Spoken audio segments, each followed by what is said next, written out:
Gracias por haber venido y a todos los que están conectados desde su casa. Vamos a hacer una ronda de PROCOM, va a haber 4 charlas, 8 disertantes. Y antes de empezar, vamos a hablar un poco del reglamento. Muy bien, cada expositor tiene 10 minutos. Se le avisará 2 minutos antes de que suene la chicharra que le quedan 2 minutos para terminar. Y recuerden que está prohibido golpear en la nuca o detrás de la cabeza, patear, pisar o morder al oponente, sujetar, atrapar o dar golpes bajos. ¿Estamos? ¿Sí? Y que tengan una buena velada. Vamos con el primer round, ¿sí? El primer round es sobre asma grave y sobre si hay sub o sobrediagnósticos. Vamos a empezar con el doctor Malet. En primer lugar, va a haber 2 disertantes para el subdiagnóstico, a favor del subdiagnóstico, el doctor Luis Javier Nannini.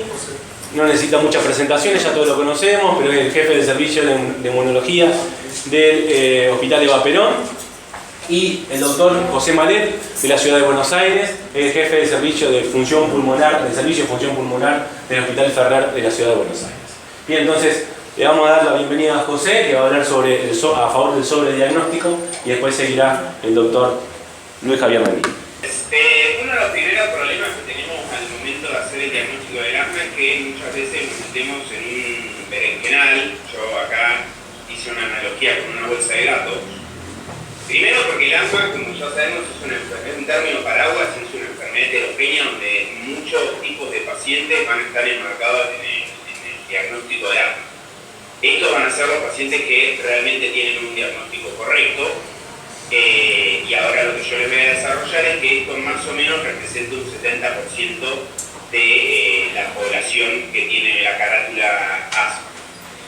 Una de las cosas que nos falta para hacer un diagnóstico preciso es un gold standard, porque uno se termina basando casi siempre en anamnesis, examen físico y estudios complementarios. En esta bolsa de datos también se presentan 2 cosas que pueden ser lo mismo. Las comorbilidades pueden ser comorbilidades de un paciente asmático, pero también pueden ser síntomas que simulen un asma, como por ejemplo una rinitis. Por ejemplo, va a simular síntomas de asma, quizás algo de goteo posterior va a simular un síntoma de asma, un reflujo va a simular síntomas de asma, y no por eso el diagnóstico debería ser asma. En otro caso puede ser que haya comorbilidades asociadas al asma.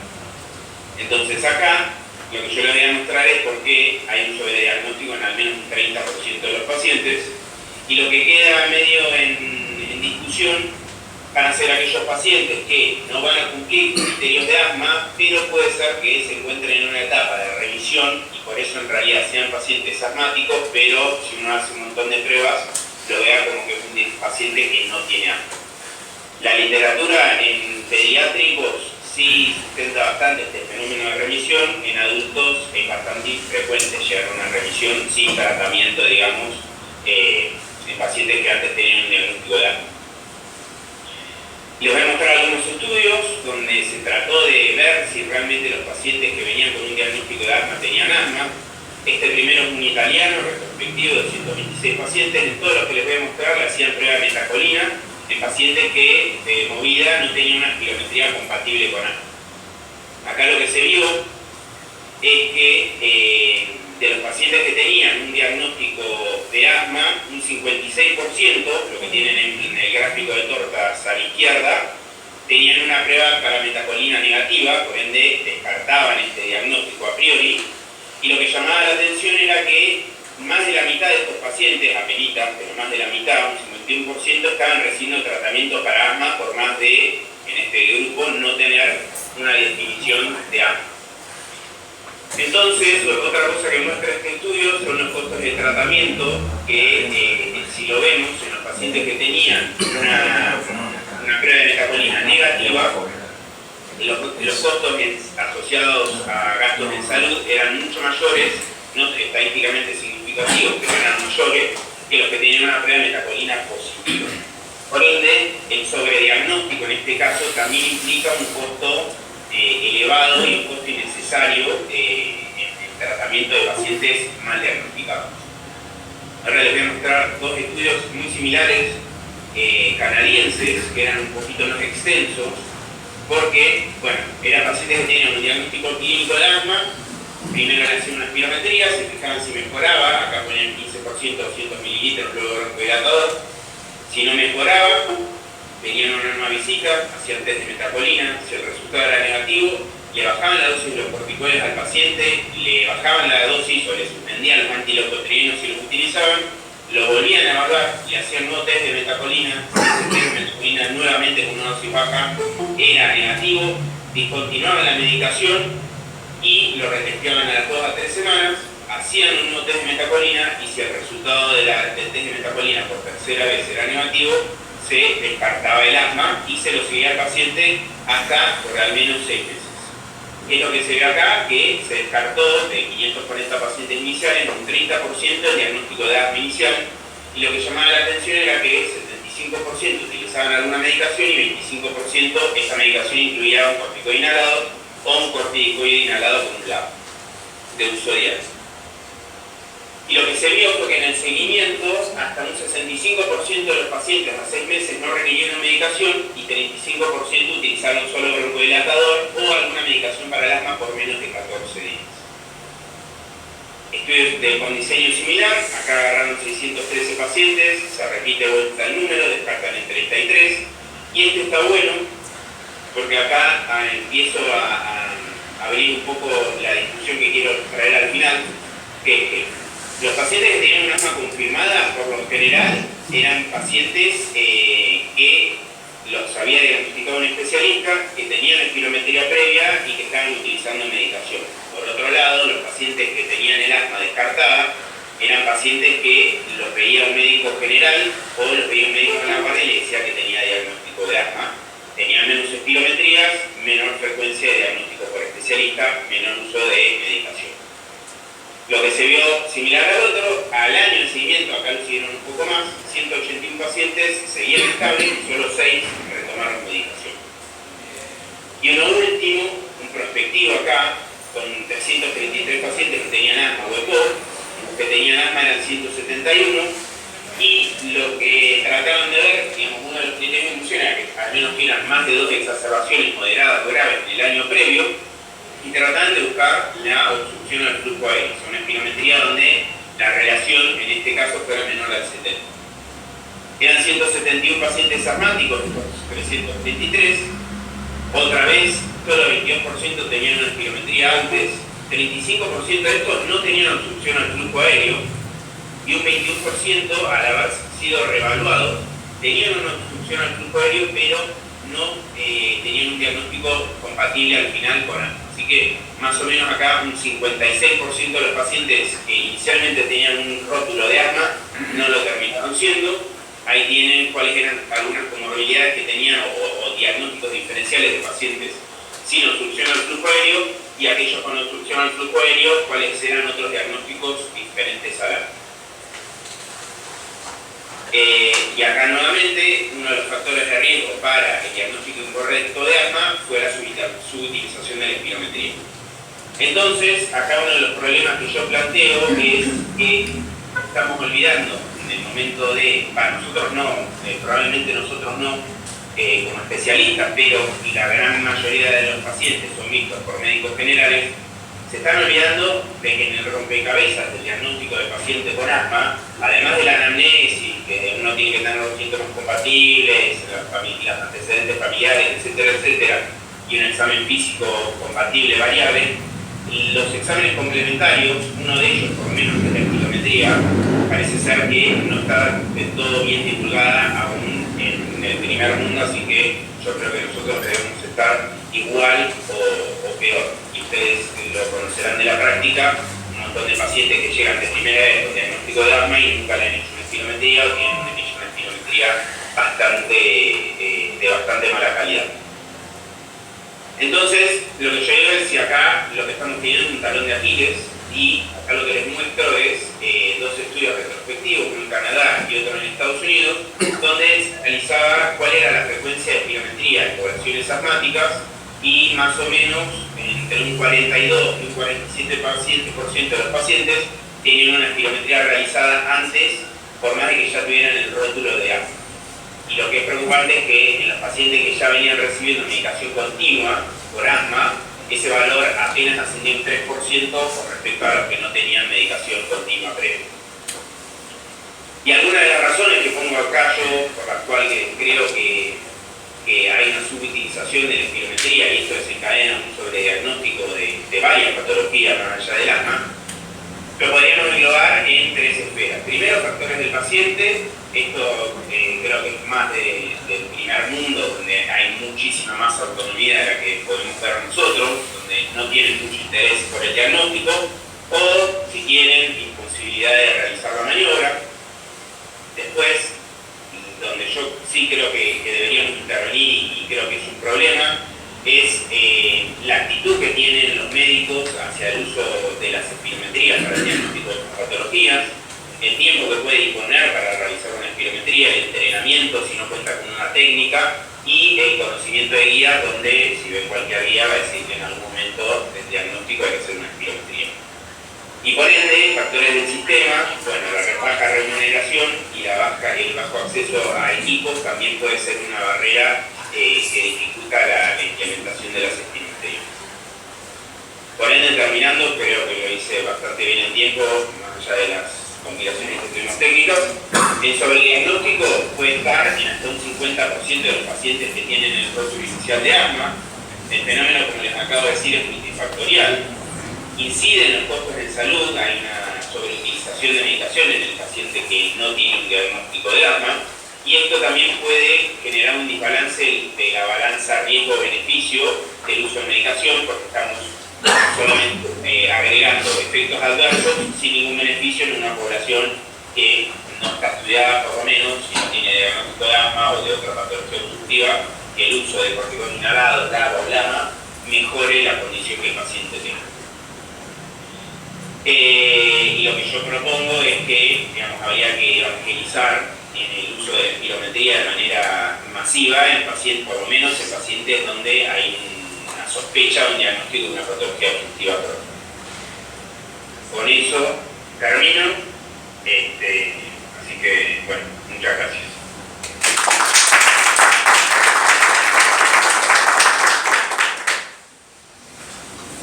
Gracias, José, por haberte tomado el tiempo de preparar esta charla y vamos a escuchar ahora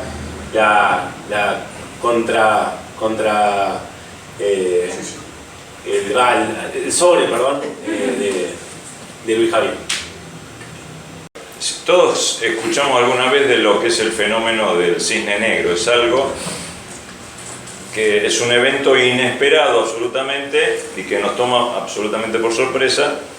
Justamente el asma grave no es eso, es lo que Michelle Walker, una financista yankee, denominó el rinoceronte gris. Es un evento que todos lo vemos venir, se te viene encima, lo estamos viendo y nadie hace nada o algunos toman alguna medida para resolverlo. Entonces, en muchos aspectos comparto con José María la versión que él impuso. Yo me voy a enfocar más al asma grave y para resumir, asma en general es esto, es decir, depende de qué estudio epidemiológico, va de 20 al 70% de subdiagnóstico el asma en general, no el asma grave.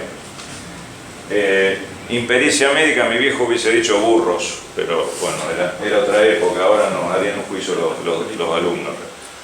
La obesidad, la hipopercepción de los síntomas muy presente en los pacientes con asma grave, que no detectan la gravedad de los síntomas, y después esperar el resultado de una espirometría positiva para hacer el diagnóstico. Menos del 30% de los pacientes, salvo en los ensayos clínicos que nos obligan, con lo cual ya ahí tenés un sesgo de una subpoblación que después en la vida real no se ve, que son los pacientes que tienen respuesta broncodilatadora. Y por el otro lado, el sobrediagnóstico. Y lo más preocupante es el diagnóstico erróneo. Típico de China, primer enfoque, el 24% están entre el escalón 4 y 5. Esto es de una encuesta en los Países Bajos. El 17% de ellos están en escalón 4 y 5 y tienen pobre control de síntomas. Y luego el 3,7% están dentro de 17, que serían, para Rosario, haciendo una cuenta fácil, 3.700 pacientes. Con lo cual es una subpoblación que estaría entre el 5 o 3% del diagnóstico certero. Son especulaciones. O sea, esto es el problema del subdiagnóstico. El asma grave es esconder un elefante en un placar. La mejor manera de esconder un elefante es esta. Es llenar la peatonal de elefante, pero ese no es el problema, porque es este el problema. El rinoceronte gris, es decir, un problema tremendo, todos lo vemos, todos sabemos que existe, pero no tomamos medidas en consecuencia. De ahí el subregistro, el pobre tratamiento, los medicamentos biológicos se les vencen a Nacho ahí en la heladera. Y el problema es que nos guiamos primero por síntomas. Y como bien decía José María, la espirometría es fundamental. Esto es el ACT, ven, más de 20%, de más de 20 puntos quiere decir que el asma está perfecta, bien controlada. Sin embargo, el 70% de los pacientes tenían un F1 por debajo de 80, o sea, ya no están controlados. Por eso la importancia de la espirometría. Y acá ven, cerca de 15 tenían menos de 50, es decir, y decíamos que era 3,5% o 3.700 pacientes, generalmente, de acuerdo a esto, seguramente sean muchos más. La pobre percepción de síntomas, esto lo hago rápido, pero existe. El dolor y la disnea están muy cerca en el sistema nervioso, y si haces un estímulo, asma versus control sano, ven cómo el nivel de detección no genera en disnea y en dolor tampoco, comparado con el control sano. Es decir, la pobre percepción es una explicación del subdiagnóstico. Y el panorama es bastante del rinoceronte gris en todo el mundo. Esto es en Europa. Ustedes ven 84% en escalón 5, esto era antes, cuando todavía no se había impuesto la terapia MART ni EAR, con lo cual la cosa era mucho peor. En el Reino Unido, ellos dicen 2,9 en escalón 5, pero tienen altas dosis de corticoides en el 9. Esto es una contradicción, 4 más exacerbaciones en casi 2% y acá sumás 7. En Estados Unidos, otro problema, estudios de Big Data. Si evalúan, esto sería el ACT, que evalúan riesgo, este sería el ACT, el control de la cantidad de broncodilatores que usan, y esto es las exacerbaciones, que es el nuevo score que va a venir a reemplazar al ACT, que es el AirQ. Con lo cual, en asma grave, el 7,1% juntan las dos cosas, es decir, se consumen todo el crédito de corticoides y están pobre o muy pobremente controlados. Y el 50% en asma grave gastaron el primer crédito de corticoides, que lo lleva a diabetes en menos de un año. En América Latina las cosas son bastante parecidas. Después les voy a explicar qué es el crédito de corticoides para los que todavía no me escucharon hablar de eso. Es la nueva locura que tengo. Esto, que lo acabo de publicar en este mes, sí. Se supone que todos venimos con este nivel de crédito de corticoides. Nacemos y tenemos como que si, como lo del monóxido, que ahora no te dejan viajar más de 2 veces a las empresas, tienen que tener crédito de monóxido, bueno, el crédito de corticoides. Si el paciente tuvo 4 exacerbaciones o una sola hospitalización, además recuerden, viene con un corticoide de depósito, después el corticoide en la ambulancia, la hidrocortisona en la guardia, y después le dan corticoides, y los clínicos le dan corticoides demasiado tiempo, demasiado poco y demasiado tarde. Otro palo para los colegas. La cuestión es que ya cuando gastaron los primeros 500 miligramos, que son 2 cajas de meprednisona 40 más o menos en un año, no es tanto, ya tienen 1,2 de riesgo de diabetes. Luego, si pasaron del gramo, aumenta todo. Depresión y ansiedad, que a su vez aumenta el control de los síntomas, todos los efectos cardiovasculares y fundamentalmente infecciones. Este concepto de asma grave entonces se sigue manteniendo, altas dosis, y el paciente a pesar de eso no lo podemos controlar. Yo me quedo con esta definición. Hoy 2024 tenemos 4 biológicos y vienen unos cuantos más, y en poco tiempo lo vamos a tener inhalados. Con lo cual, para mí el asma grave es aquella que está o debería estar con biológicos. Es decir, que solamente el escalón 5, no como suele decir Gina, el 4 y el 5, pues el 4 es dosis medias de mantenimiento y rescate de budesonide o corticoide inhalado formoterol. Y aquí el rinoceronte gris, acá lo tienen. 7 hospitales de los más importantes del país, el rinoceronte gris se lo lleva puesto. Fíjense, para ellos 61% de los pacientes estarían necesitando ser derivados porque supuestamente subdiagnóstico de asma grave. Pero vean, se consumieron todo el crédito de corticoide, más de 2 tuvieron visitas de urgencia. Nosotros lo único que hicimos es sacar el salbutamol y se terminó el problema. De estos 15 necesitaron intubación antes de ingresar al centro del hospital. Es decir, que eran pacientes graves.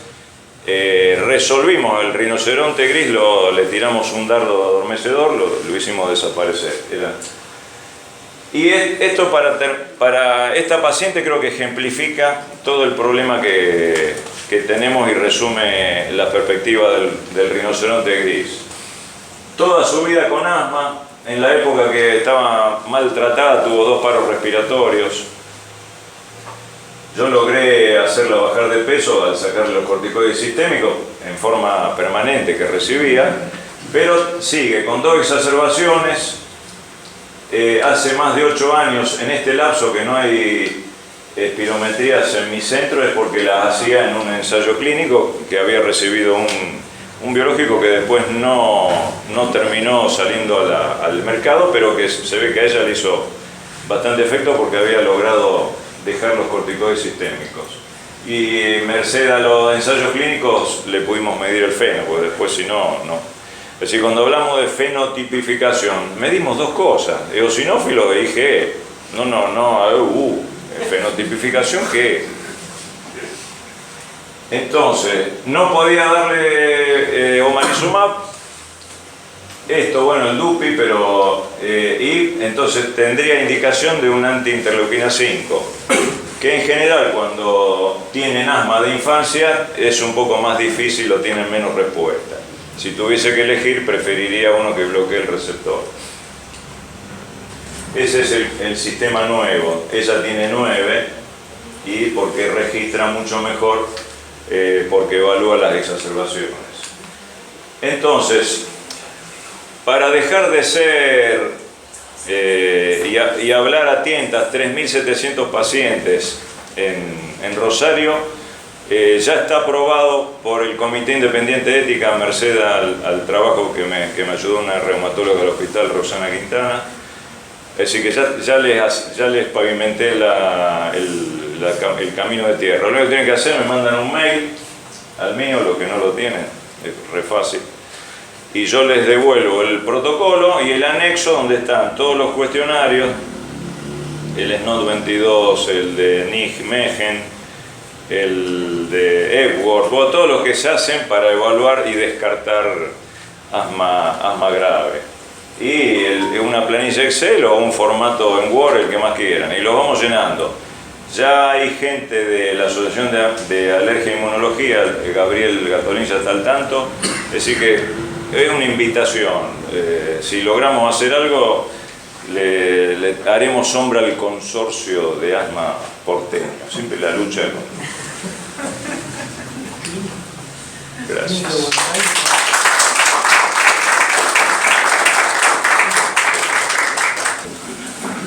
Bueno, vamos a presentar al segundo round. El tema es inmunoterapia pro y con en pacientes adultos con asma.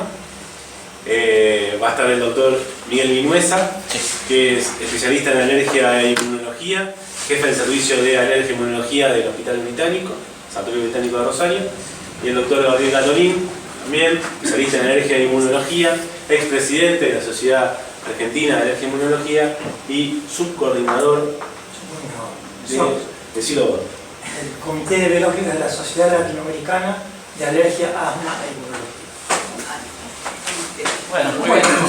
Muchas gracias primero a los organizadores, por la verdad que la dinámica forma de encarar Está bueno, el tema. es importante que discutamos todos estos temas que nos cuestionan, en definitiva, para eso estamos. Y de hecho la inmunoterapia, si hay temas controvertidos, creo que está, si no está al tope, por lo menos en nuestra especialidad, inclusive, porque dentro de nuestra especialidad también, le pega el palo. Primero creo que tenemos que definir un poco lo que es inmunoterapia. Inmunoterapia es la inoculación de un alergeno en la persona que tiene sensibilización a ese alergeno en forma de concentraciones crecientes y en forma progresiva, de tal manera, cuyo objetivo es disminuir la sensibilidad de ese paciente hacia el alergeno de elección que tiene que ver con su sensibilidad.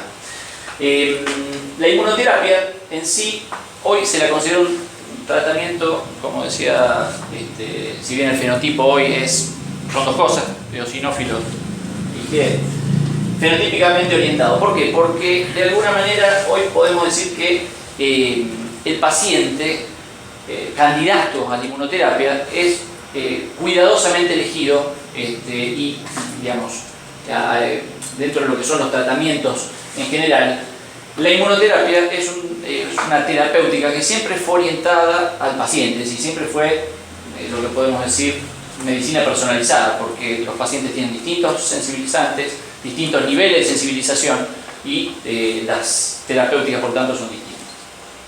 Es efectivo, como decíamos, en pacientes cuidadosamente seleccionados en alergias mediadas por inmunoglobulina E.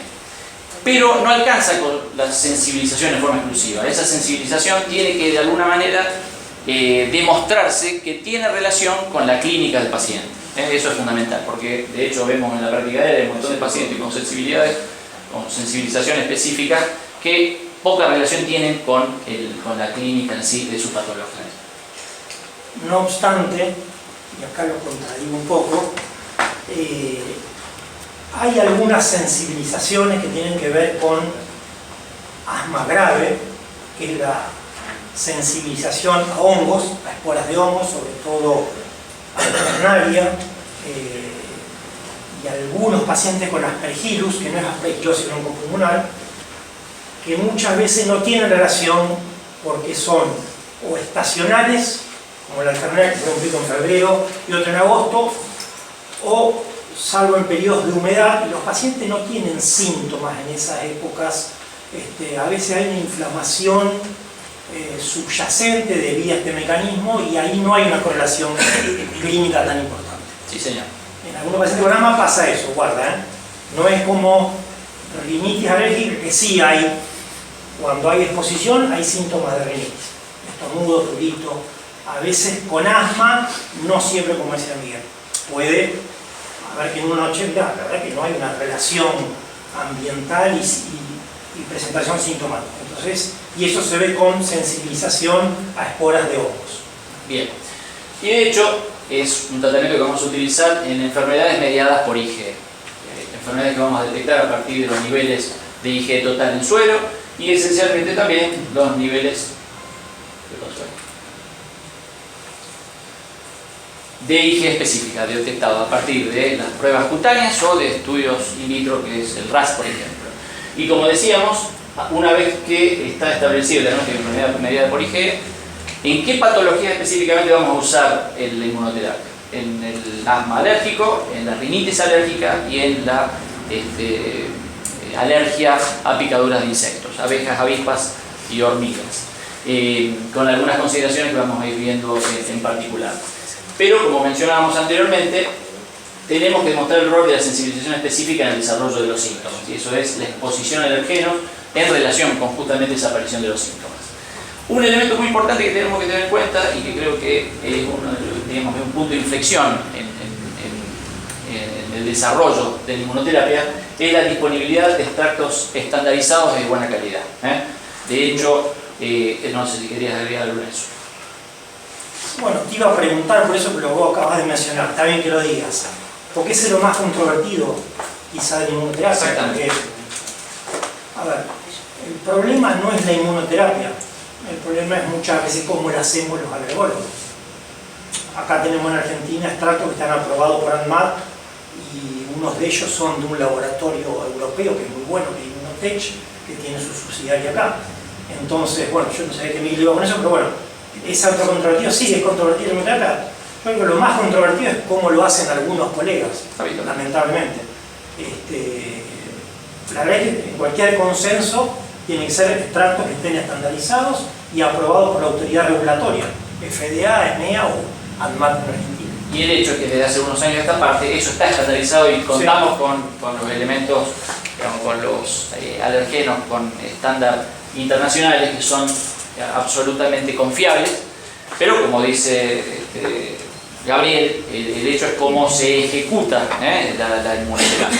Pero sí, digamos, eso es una ficción. Cuando empezaron a aparecer los alérgenos estandarizados, nos permitió a todos hablar el mismo idioma, es decir, hablar de concentraciones equivalentes, hablar de actividad del antígeno equivalente, y eso nos posibilita, digamos, obviamente mejor logros Ahora, Miguel, una cosa que a ver te quiero tirar a vos, porque, bueno, vos hablabas antes del mecanismo de acción de los fármacos, José también, hablamos del mecanismo de acción de los biológicos, fenotipos, uno entiende que hay un mecanismo inflamatorio y muchos fármacos o biológicos tienen un mecanismo de acción ahí perfectamente conocidos o bastante conocidos en intervención. El tema, Miguel, te tiro a vos, ¿realmente conocemos el mecanismo de acción de la inmunoterapia? ¿Se sabe algo? Porque hasta hace unos años,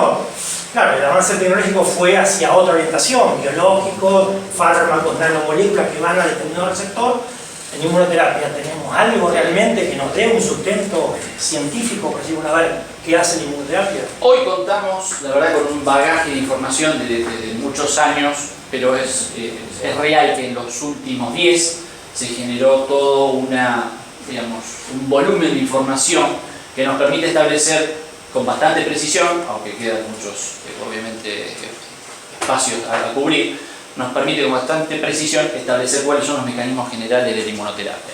Y eso tiene que ver esencialmente que la introducción del antígeno va a actuar esencialmente sobre las células dendríticas reguladoras. Esas células dendríticas reguladoras, en contacto con las dosis bajas al inicio, en concentraciones bajas de antígeno y en forma creciente y en forma progresiva, van a actuar esencialmente liberando interleuquina 27, que en forma progresiva va a actuar sobre las T helper 0 en la liberación de interleuquina 2 e interleuquina 10. Como ustedes saben, interleuquina 10 tiene que ver con los fenómenos de inmunosupresión o de tolerancia. Esto va a actuar sobre las células T reguladoras de los folículos y esencialmente esas T0 van a ir a generar T células reguladoras que van a liberar interleuquina 10, transforming growth factor beta y FOXP3, que de alguna manera, actuando sobre los linfocitos B, van a generar un switch de los plasmocitos, se van a diferenciar a plasmocitos que van a producir IgG específica, IgG4 específica e IgA.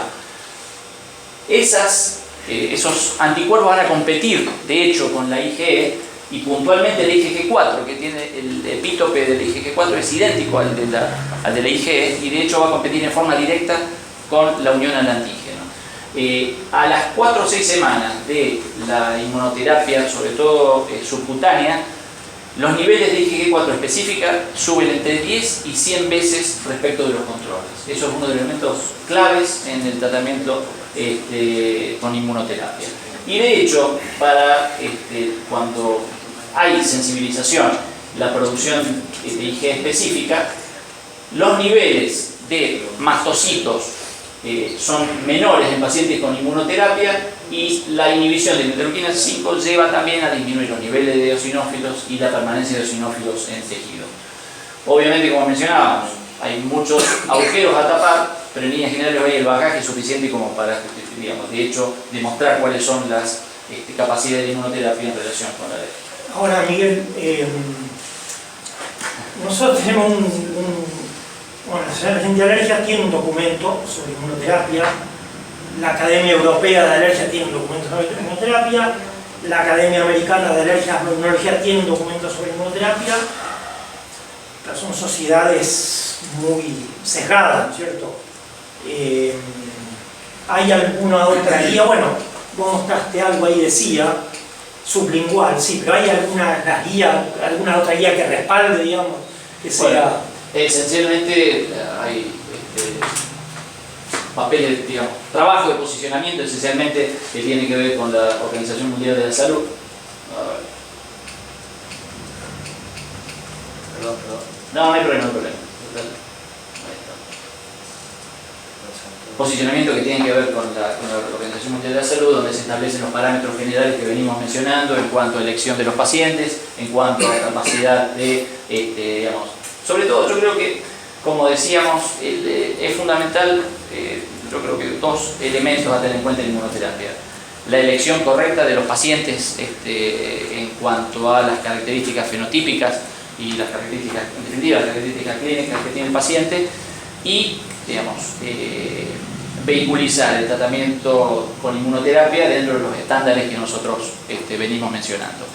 Teniendo en cuenta esos dos elementos, digamos, hoy hay un conjunto de guías y posicionamientos en distintos niveles que digamos, están demostrando la actividad que ahí quería llegar y la eficacia de la inmunoterapia. De hecho, sí. Bueno, en la guía inglesa, eso tienen que saberlo, en Inglaterra se suspendió la inmunoterapia hace un tiempo atrás, porque hubo algún paciente con asma que murió tras la exposición a la inmunoterapia, hubo alguna duda o no, pero fue un hecho conocido por nuestros especialistas, tenemos consultores especialistas ingleses.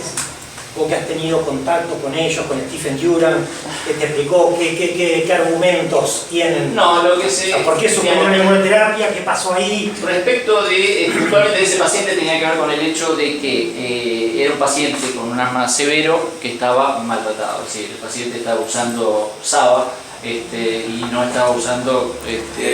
no tiene que tener un umbral de febrero 1. Sí, 70%. Claro. Ese es un bueno, eso es lo que iba a contar. ¿Qué pasa con el asma grave? Y la O sea, la inmunoterapia, o sea... El tratamiento está indicado como un add-on, es un agregado. Esencialmente, tanto Gina como Gema lo plantean como, digamos, como un elemento no único, no exclusivo, sino como un agregado al tratamiento de base. Creo que ahí está la clave de la utilidad de la inmunoterapia. Lo que dice Luis, también, paciente con BEF, con asma inestable o BEF menor del 70%, está dentro de las contraindicaciones. En Argentina hay sublingual. En Argentina tenemos sublingual. El problema de la sublingual es la adherencia, porque tiene que ser todos los días, Claro. en ayunas, y el costo de los antígenos. La subcutánea, hoy tenemos antígenos de depósito que nos permiten administrarla una vez cada 5 semanas inclusive. Entonces la adherencia no hay problema con eso y es más barata inclusive. Pero la sublingual es la que está, como se sabe, en las guías China, Sí. dice sublingual. Porque son las que están mejor estandarizadas. Están mejor estandarizadas. Farmacia. Sí, algunas de esas en farmacia. Tienen nombre comercial. Sí, hay una que quería mostrar, una japonesa. Bueno, acá tuvimos Allergy Therapeutic un momento que tenía preparados comerciales que se vendían en farmacia, sublinguales. Iban a venir en tabletas, Sherin Plau, ¿se acuerdan de Sherin Plau hace años? Iba a sacar inmunoterapia en tabletas y no le encontraron la adecuada biodisponibilidad, que es el problema. O sea, venían tabletas espectaculares, inclusive tabletas sublinguales, pero no tenían la biodisponibilidad adecuada, con lo cual la absorción no era... Irregular. Era muy La irregular. irregularidad de la Por eso absorción. la sublingual es la mejor estudiada en cuanto a dosis y biodisponibilidad. La primera que surgió fue relacionada con los pólenes, esa fue la primera que se estandarizó. Hoy hay algunas sublinguales japonesas para ácaros que son excelentes y sobre eso hay muchos trabajos que hablan justamente de eficacia y demás. Pero queríamos quería marcar, perdón que va a decir vuelve gente, pero bueno, Miguel, ¿qué era pasa el con tema de las contraindicaciones. Habíamos hablado de la contraindicación, una de ellas de menos de 60. En algunos yo no lo haría, pero bueno, a ver. Gente que está en tratamiento, son relativas algunas de ellas, tratamiento con beta bloqueantes, otras enfermedades inmunológicas, fundamentalmente cuando hay enfermedad autoinmune se declina hacer tratamiento con inmunoterapia, y también en pacientes que están embarazadas no se inicia. Y otro elemento a tener en cuenta, evidentemente, son tratamientos muy prolongados, el costo, el socioeconómico, generalmente no aprobado tampoco, no autorizado por la Seguridad Social, de hecho. Hay un punto que, bueno, hemos estado repasando, hay un montón de trabajos que hablan de la inmunoterapia y el paciente con asma como agregado a toda la terapia antiinflamatoria y mantenimiento, y disminución de la medicación de rescate, mejora del ACT, pero otro tema puntual que yo no he visto es que mejore, por ejemplo, que hablaban de espirometría, por ejemplo, como pasa con algunos biológicos inclusive, que no hay una mejoría de la espirometría. Eso no sé, hay algo. Yo recuerdo que eso fue una observación que hizo el doctor Reni hace muchos años, que me quedó grabado, porque no me gustó la observación en ese momento. Yo era un joven alergista, y el doctor, hablando, me acuerdo de kinesiología, la kinesio respiratoria no modificaba la función respiratoria. Y el doctor agregó, tampoco lo hace la inmunoterapia. Me quedó grabado hace 20 años. Y... Muy bien aceitoso. No, reconozco, memorioso. Pero de hecho, hoy justamente en ese trabajo que hablamos japonés, hay un trabajo japonés que habla de la mejora de los síntomas de la función pulmonar, pero hay del año 2017 hay un metaanálisis muy importante con una cantidad de trabajos también muy serio, que habla de que en líneas generales no hay una clara mejoría en el FEB y en el PEF con el tratamiento con inmunoterapia. Sí lo hay con el FEB 2575. Eso, digamos, está tiene que ver con eso, son expertos, son ustedes con la vida de la persona. Tal cual. Y hay algunos trabajos más nuevos con justamente lo que hablábamos con el Miticure, que es son las sublinguales japonesas de ácaros, que nos está demostrado que ellos demuestran que puntualmente con esto hay mejora de la función pulmonar. Bien. ¿Querés agregar algo más? No. Ahí estamos. De mi parte no, quedamos expuestos a comentarios. Liberamos, no sé si después. Muchas gracias.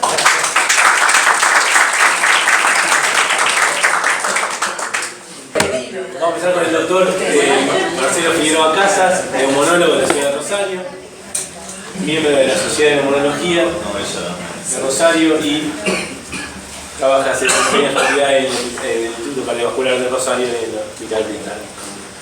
Va a estar a favor en contra del uso de corticoides, y a favor del uso de corticoides va a estar el doctor Walter Gardeni, que es el jefe de servicio de neumonología del Hospital Centenario de la ciudad de Rosario. Muy bien, muchas gracias por la invitación.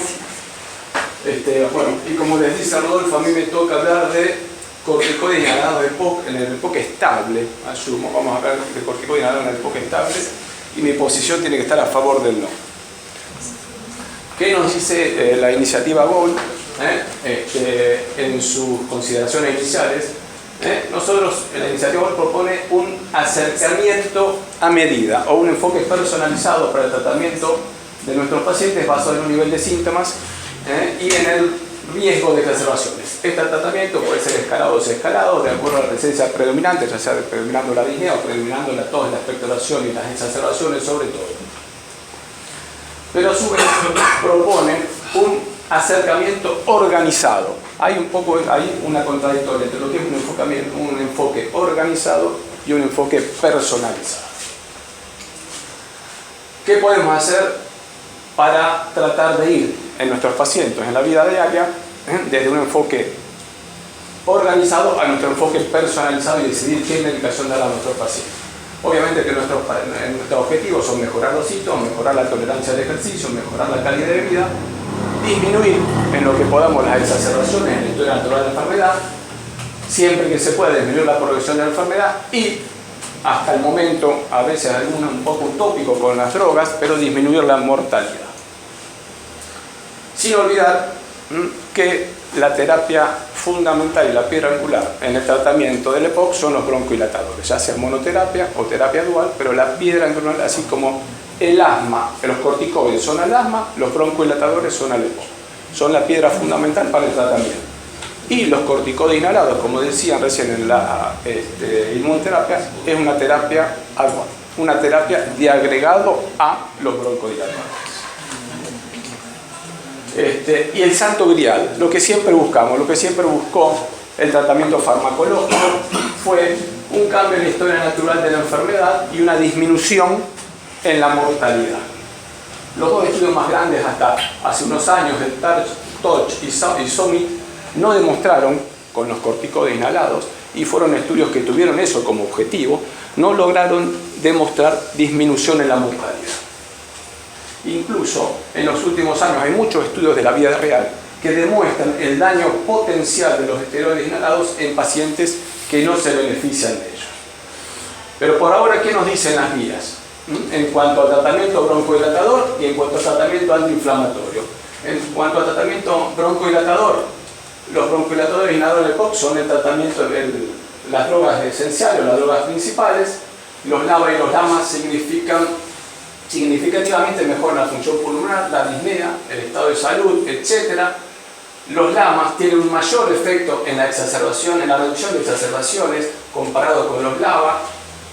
La combinación o el tratamiento combinado de LABA y LAMA incrementa el versus 1, reduce los síntomas comparado con la monoterapia, y el tratamiento combinado con LABA-LAMA reduce las exacerbaciones comparado con la monoterapia. Todo eso es evidencia A y B. En cuanto al tratamiento farmacológico antiinflamatorio, yo ya ahí no veo.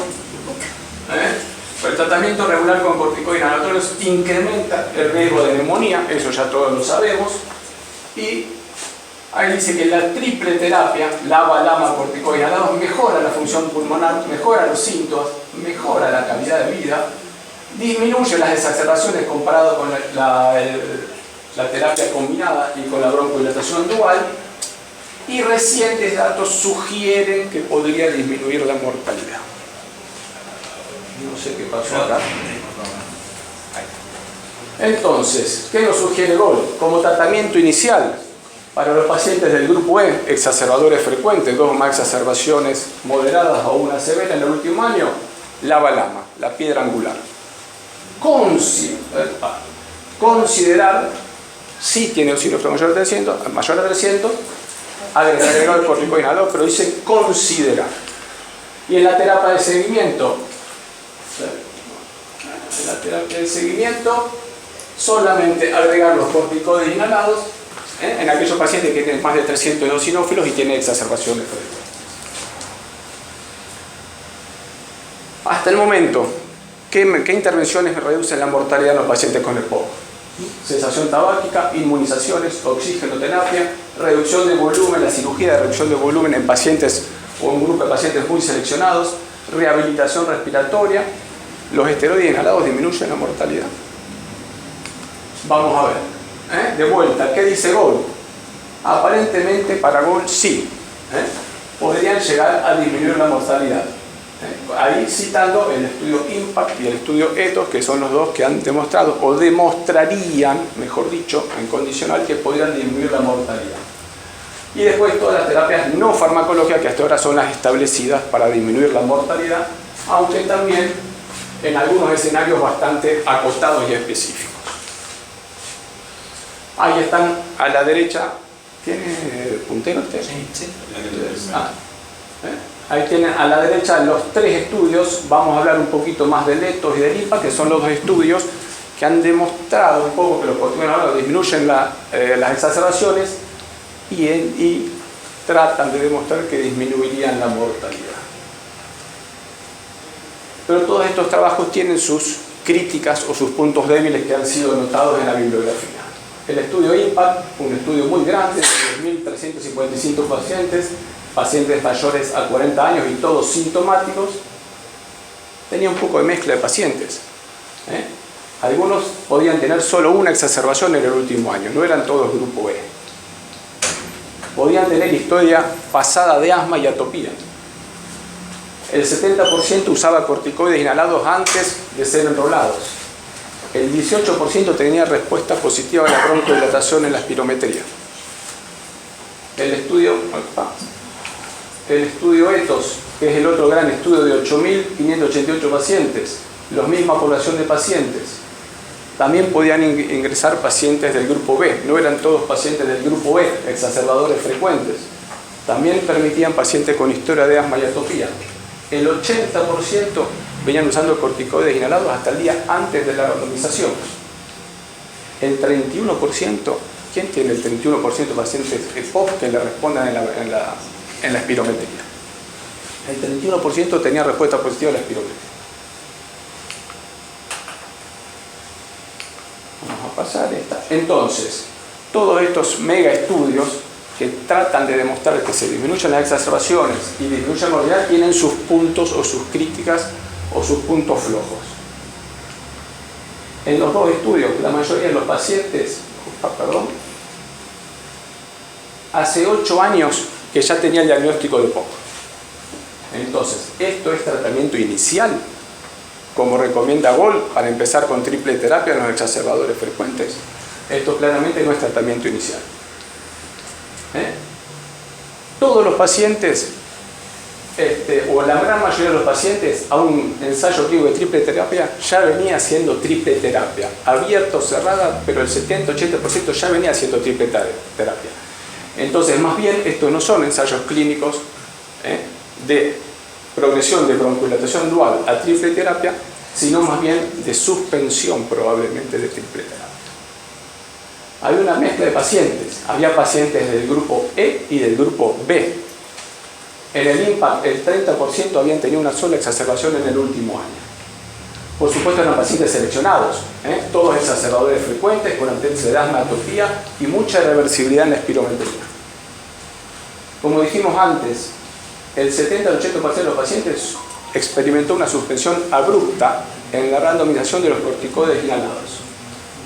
En el IMPACT 70%, en el ETHOS 80% y en el otro ensayo que no discutimos, el TRIBUTE el 65%.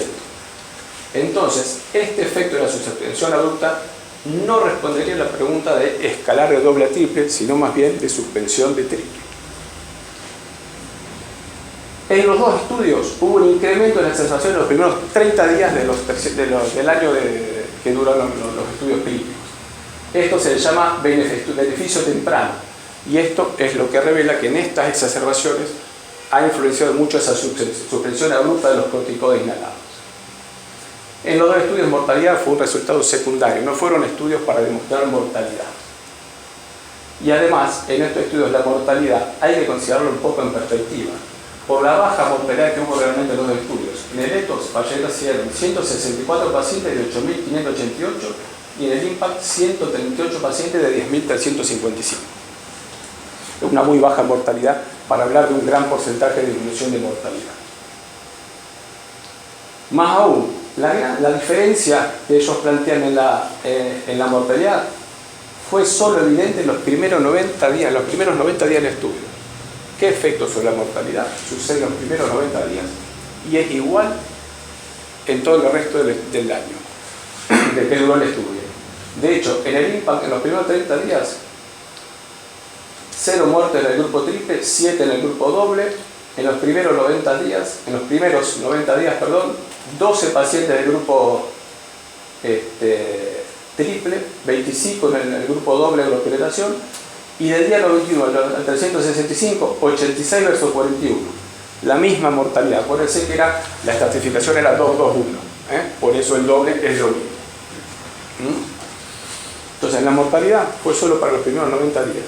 En el resto, la mortalidad fue exactamente la misma. También que estos estudios son antes de esto, pero acá no nos dice si los corticoides inhalados funcionan de la misma manera en los distintos tipos de POC, en los distintos etiotipos de POC. No nos olvidemos del riesgo de neumonía. Tienen mayor riesgo de neumonía los pacientes tratados con esteroides inhalados. Este riesgo depende de la dosis del corticoide, el tipo de corticoide, aquellos corticoides como la fluticasona y sobre todo si no me equivoco, el propionato de fluticasona o el furoato de fluticasona tiene mayor lipofilicidad, mayor tiempo de permanencia en el epitelio bronquial, mayor incidencia de neumonía, mayor cambio del microbioma y mayor incidencia de neumonía. Especialmente en este grupo de pacientes, fumadores actuales, mayores de 55 años, pacientes con historia de neumonía, pacientes con body mass index menor a 25 y aquellos pacientes con limitación severa y muy severa al flujo aéreo. No siempre hay que dar de más, sino muchas veces solo hay que dar lo necesario, dice el artículo, un artículo del CHEST. No nos olvidemos, bueno, esto lo va a pasar rápido, los efectos adversos de los corticoides inhalados. Y entonces, como conclusión, y ahora termino, vamos a hacer un pequeño resumen. ¿Todos los pacientes con EPOC deben recibir corticoides inhalados? No. ¿Todos los pacientes con EPOC del grupo E deben recibir corticoides? No. Todos los pacientes, los esteroides inhalados, más bien hay que preguntarse, no si todos los pacientes tienen que recibir corticoides, no, sino más bien cuándo y por qué. O, es lo mismo decir, más allá de la broncodilatación dual, a la triple terapia. ¿Cuándo y por qué? Nunca debería ser considerada como terapia inicial de un paciente con EPOC. Habría que considerarlo solo en aquellos pacientes que juzgamos que tienen que recibir un tratamiento más eficaz. Es muy distinto que si el objetivo a tratar es la disnea que a tratar las exacerbaciones. Desescalar la triple terapia, retiro de los esteroides. Si el paciente con triple terapia está sin exacerbación de 1 año o 2 años, hay que desescalarlo de la triple terapia. Eso es algo que todavía no se sabe. Todos los pacientes del grupo E con un recuento de eosinófilo mayor a 300 ¿tienen que recibir corticoides? Parecería que sí, pero no todos. Los pacientes con un recuento de eosinófilo entre 100 y 300 ¿deben recibir corticoides todos? Eso es el grupo que está en duda. Siempre considerar en este grupo de pacientes el estereotipo EPOC, las características de las exacerbaciones. Incluso plantean que si las exacerbaciones de ese paciente fueron tratadas con antibióticos, esos no serían exacerbaciones que deberían contar para progresarlos a triple terapia. Y estudios de la vida real indican que la prescripción de la triple terapia, especialmente en el Reino Unido, está sobreprescripta. En el 50% de las prescripciones de triple terapia en el Reino Unido no eran de pacientes del grupo E, eran pacientes del grupo A y grupo B. Como conclusión, la triple terapia disminuiría o disminuye las exacerbaciones solo en pacientes seleccionados, aquellos pacientes con 2 exacerbaciones y eosinófilos a 300, y no hay datos concluyentes de que la triple terapia disminuya la mortalidad. Eso es todo. Muchas gracias.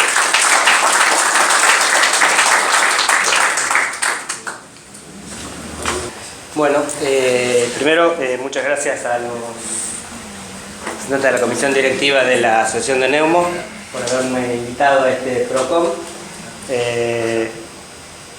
Yo orgulloso de pertenecer a esta asociación y de haber sido, junto con muchos de los que estamos acá, refundador allá por el año 2010, cuando esta asociación estaba casi desaparecida. También estoy contento de que me hayan puesto con Marcelo Figueroa, del cual somos amigos hace muchos años, hasta recién. Desde que es el junio del 96, en que entramos los dos como residentes del Servicio de Clínica Médica del Hospital Centenario. Y tenemos muchas cosas en común, hasta el mismo día cumplimos los años. Y también tenemos una personalidad, por suerte nos tocó hablar antes que el doctor Arce y el doctor Mazzola, que tienen esa personalidad avasallante y desinhibida, entonces estamos más felices de haber hecho algo. Bueno, a mí me tocó estar a favor de los corticoides. Los míos muy pro industria, digamos. Como ustedes saben, esto lo han visto millones de veces, que la EPOC, ocurren actualmente por EPOC 3 millones de muertes por año, y por ende la EPOC se coloca como la tercera causa de mortalidad en el mundo. Entonces, en el manejo del tratamiento farmacológico de la EPOC, o del tratamiento general de la EPOC, tenemos 2 pilares fundamentales que tener en cuenta, que es reducir los síntomas y reducir el riesgo. ¿Cómo reducimos los síntomas? Tratando de aliviar los síntomas y mejorar el estado de salud. ¿Y cómo reducimos el riesgo? Tratando de prevenir las exacerbaciones y por ende reducir la mortalidad. Entonces, en ese paradigma tenemos el perfil de pacientes sintomáticos, en que la mayoría se va a favorecer con un tratamiento con terapia dual, broncodilatadora LABA-LAMA, que sería lo correcto para tratar el EPOC, pero si estos pacientes tienen riesgo de exacerbación, se le puede agregar un corticoide inhalado. En esto juegan las famosas o de moda características tratables, en las cuales tenemos tres grandes grupos que se dividen, que son las pulmonares, extrapulmonares y conductuales.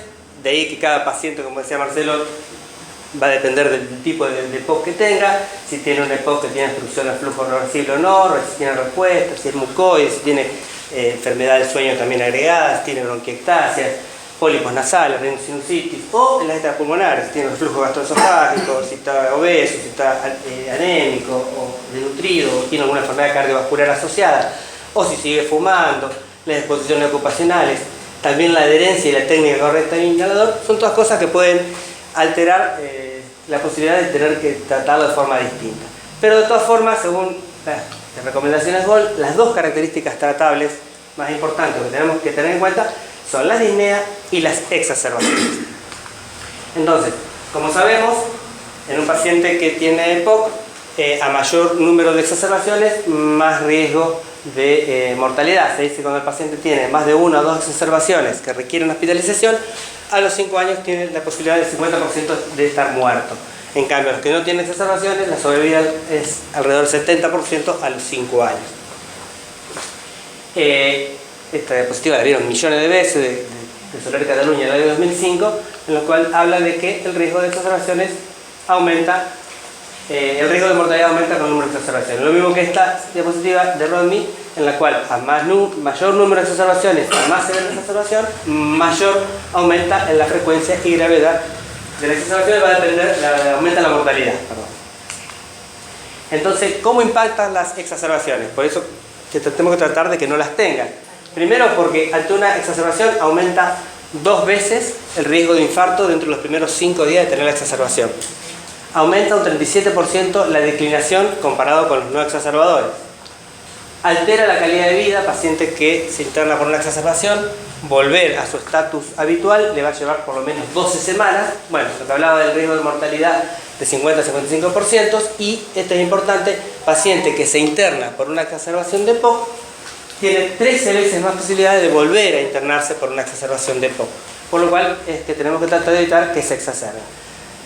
En el tratamiento, 2 palabras, monoterapia versus doble terapia. Como decía Marcelo, no está discutido, desde el viejo trabajo de Wolfgang-Meyer del 2008, en el cual comparaba un LABA, un LAMA y un LABA-LAMA, se vio que por supuesto mejoraba cuando eran 2 broncodilatadores. Este otro de Bigner en el 2014, cuando comparaba indacaterol contra la combinación indacaterol-glicopirroño, en el versus 1, Valle, tanto en el primer día como en la semana 12, siempre era a favor de la combinación.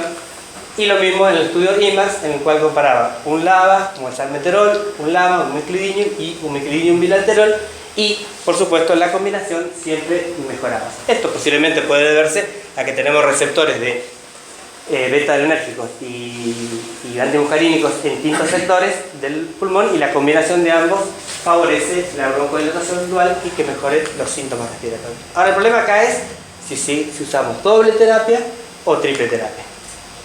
Hay millones de trabajos, como los nombró Marcelo. Yo voy a nombrar 2 o 3 palabras del estudio IMPACT y el ETHOS, que son en los cuales las recomendaciones de GOLD más se han fijado para evaluar el tratamiento de la triple terapia. Como ustedes saben, el estudio IMPACT, estudio de más de 10.300 pacientes, con todos los pacientes con todas las características que nombró Marcelo, con una población de EPOC, con mayor de 40 años, con un CAT mayor de 10, con todas las características espirométricas que no voy a ir nombrando porque se van a aburrir, y estaba comprendido por 3 grupos de pacientes, una población en la cual se repartió entre usar fluticasona bilanterol, o sea un LABA corticoide, combinación que se sigue usando en la práctica diaria, un LABA-LAMA, un miclidinium bilanterol, y la triple terapia con un miclidinium bilanterol y fluticasona.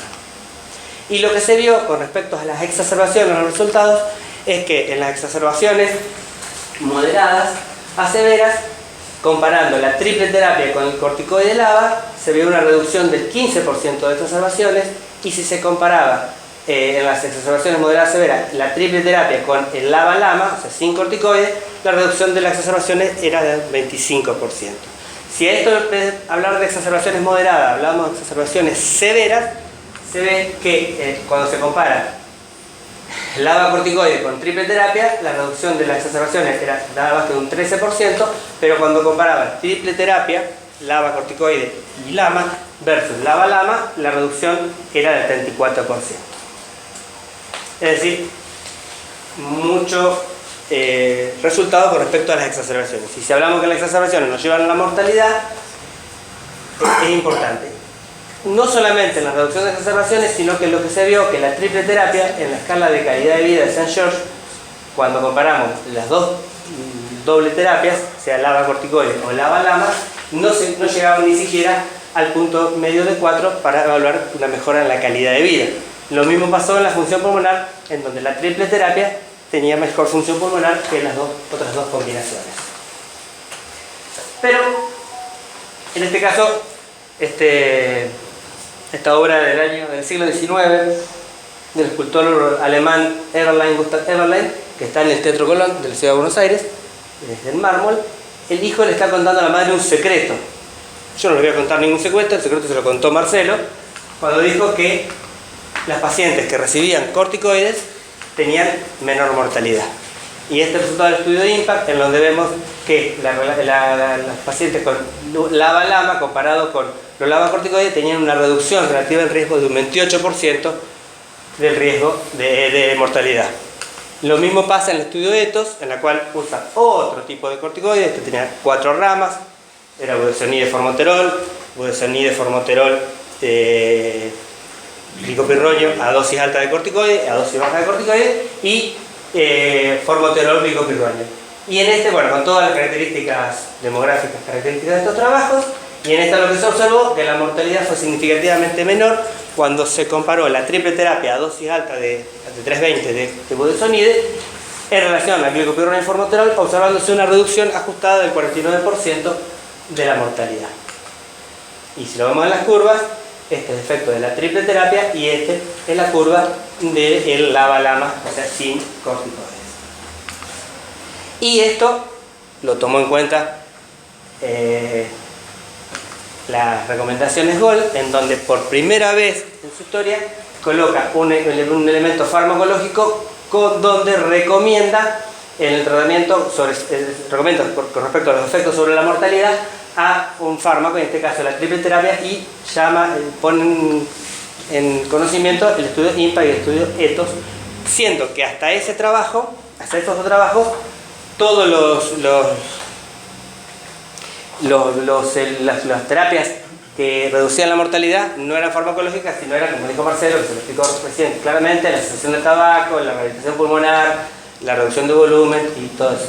Es decir, los estudios que demostraron reducción de la mortalidad, la oxigenoterapia crónica domiciliaria, estudio del año 1980, mucha gente de la que está acá no había nacido en esa época, el MRC Report del año 81, la cesación tabáquica del Lung Study del 2005, y todos los estudios en donde que se usaron corticoides o LAMAs, ninguno demostró reducción de la mortalidad. El estudio APLIS, estudio de varios años, donde usaba tiotropio y placebo, no demostró reducción de la mortalidad. El estudio TORCH, donde era fluticasona, salmeterol contra fluticasona, contra salmeterol, contra placebo, tampoco demostró. El INSPIRE, el fluticasona, salmeterol contra tiotropio, tampoco demostró. Y el SUMMIT del 2016, fluticasona, bilanterol, fluticasona, bilanterol y placebo, ninguno demostró.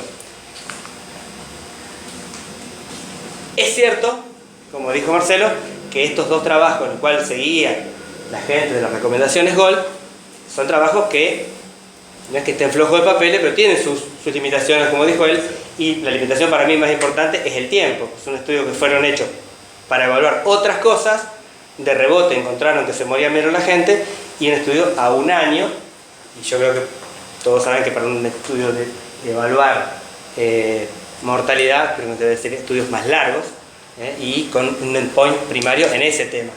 Pero bueno, fue un hallazgo, es una tendencia, es lo que hay hasta ahora y lo que nos justificaría. Además de que tenemos la presión de la industria, que ustedes en la práctica a diario muchas veces ni siquiera usan LABA triple terapia, sino que usan LABA corticoides porque es lo que tenemos a mano y porque cada vez tenemos menos acceso a los LABA-LAMA, porque de las marcas que hay muy pocas que se siguen consiguiendo los LABA-LAMA, y sí tenemos un acribillamiento de pacientes de propuestas de triple terapia. Después está el malo de la película, que es el de la neumonía, que es siempre el caballito de los que están en contra de los corticoides, pero que si ponemos a ver, por ejemplo, este estudio IMPACT, comparamos que se redujeron casi 500 exacerbaciones en 10.000 pacientes y que la diferencia entre neumonía, entre los que recibieron corticoides y los que no recibieron corticoides no fueron tantos, uno ve el balance adecuado, riesgo-beneficio, y bueno, salvo, como dice el doctor Marini, que agotamos los créditos de corticoides, no sería tan malo el uso de corticoides. Este es otro trabajo de Williams del año 2017, en la cual vemos que es cierto que los corticoides favorecen la producción de neumonías, pero si miramos que tener un gol bajo, haber tenido una neumonía anterior, uso frecuente de corticoides orales, desnutrición, edad mayor de 60, uso de LAMA y fumado actual, y más de 2 exacerbaciones al año, tienen más riesgo de producir neumonía que usar corticoides inhalados. Así que, para redondear, y yo creo que volviendo a la diapositiva de reducir el objetivo del manejo del EPOC, reducir los síntomas, aliviar los síntomas, mejorar el estado de salud, que es el tratamiento de un EPOC estable habitual, sigue siendo, por supuesto, como dice Marcelo, la piedra angular, seguir tratando con terapia doble terapia, y en los pacientes que queremos reducir el riesgo, queremos prevenir exacerbaciones, sobre todo si son exacerbadores, y después está en discusión los de los eosinófilos más de 300, porque yo creo que si no son exacerbadores, por más que tengan eosinófilos más de 300, no sería indicación de darle corticoides así porque sí, pero si son exacerbadores y han tenido internaciones por exacerbaciones y queremos reducir la mortalidad, ahí deberíamos usar triple terapia. De todas formas, es algo muy discutible y creo que también tenemos mucha presión externa. Muchas gracias. Para el último tema, es algo que recién se está empezando a desarrollar ahora, hay algunos estudios de investigación o varios, y para eso trajimos a 2 investigadores principales en esto y que tienen gran experiencia en estudios clínicos, que son el doctor Fernando Mazzola y el doctor Germán Arce, que van a hablar a favor o en contra de biológicos en EPOC. Bueno, yo voy a romper el hielo diciendo que esto no está en ninguna guía, hay estudios, todavía no figura en ninguna guía, por lo cual de lo que voy a hablar no hay nada definido aún, pero quizás sea una segunda oportunidad para algunos pacientes. Y recién Miguel vino, esa tuvo una y no la aprovechó. Y yo le voy a nombrar. Recién Miguel dijo que en la discusión de asma en inmunoterapia, Luis le contestó que cuando él era un joven alergista, le dijo Luis que no podían usar la inmunoterapia en asma y él le tendría que haber dicho que él ya era un hombre grande. Entonces se le quitaba hoy. No le aprovechó.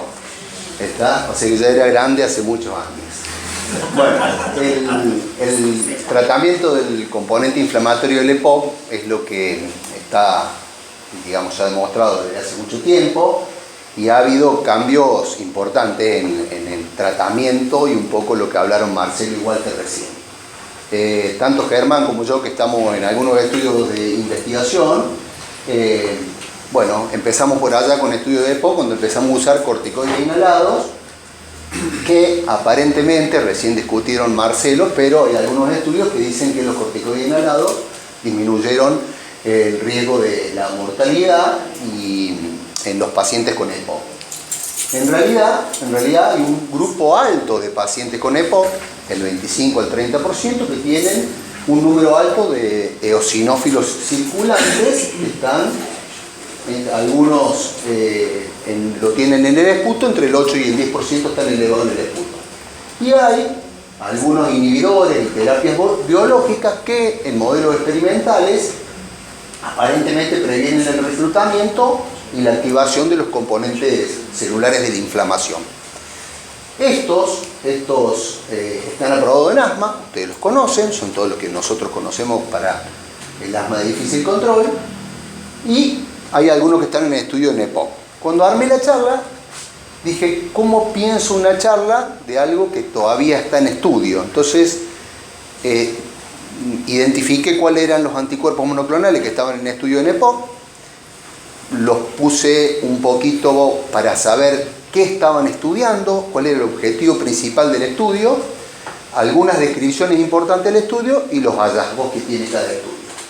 Y voy a tratar de mostrarles en este PROCOM por qué sí hay que usarlos, por lo menos algunos. Estos son todos los anticuerpos monoclonales que si uno pone hoy digamos, en los trials de internacionales, que están en una página de internet que es Clinical Trials, te dice que estos son los estudios y en qué fase del desarrollo están. Como verán, son algunos que están aprobados en asma, mepolizumab, benralizumab, dupilumab, algunos que están en camino y están en estas fases de estudio. Algunos están en fase 2, otros están en fase 3 y otros están saltando ahora de la fase 2 a la fase 3. Y el objetivo, el blanco, que tiene cada uno de estos, donde actúan para inhibir el proceso de la inflamación. De todos estos, los que más conocemos nosotros y los que, digamos, tienen mayor desarrollo del día de la fecha, son el mepolizumab, el benralizumab, el dupilumab y el astegolimab. Estos son los más importantes. Los otros que están en la lista todavía están en estudio y no hay información formal. Vamos con el mepolizumab. Es un anti-interleuquina 5, no está aprobado aún en EPOC. Hay dos estudios pivotales. Uno se llama METREX y el otro se llama METREO. El sponsor, el que sustenta los estudios, hizo estos dos grandes estudios. Uno es el METRE que se le aplica 100 miligramos cada 4 semanas versus placebo más triple terapia. Partiendo de la base, todos los pacientes en la mayoría de los estudios tienen triple terapia.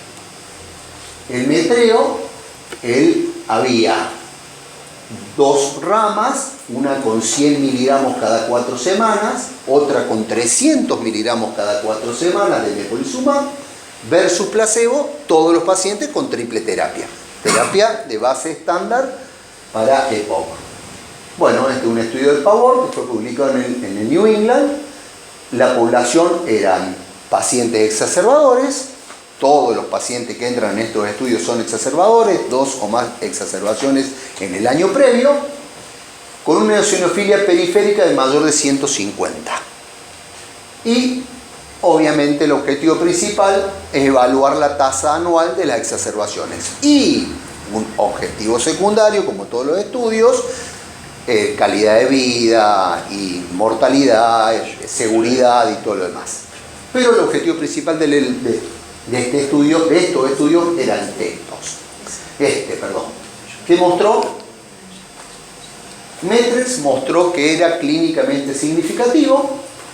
Había una reducción de la tasa de las exacerbaciones de 1.40 versus 1.71. Esto era clínicamente significativo. Y METREO no mostró, el otro estudio, diferencias clínicamente significativas. Un metaanálisis pusieron de esos dos estudios aquellos pacientes que tenían 300 eosinófilos por milímetro cúbico en los 12 meses anteriores y se observó que la tasa anual media de exacerbaciones fue 23% más baja en el grupo que usaban el mepolizumab en 100 miligramos, a diferencia del grupo placebo. A ver, yo tengo que ponerme del lado del sí. Es difícil, pero acá hay un pequeño subgrupo que ya muestra que sí. Por más que en los resultados finales METREX fue clínicamente significativo y METREO no fue clínicamente significativo. Dos estudios pivotales de mepolizumab. Cambio de anticuerpo monoclonal. Voy a benralizumab. Es un anti-interleuquina 5 alfa dirigido, al receptor alfa dirigido. Tampoco está aprobado en EPOC. Dos estudios fundamentales. Galatea, Terranova.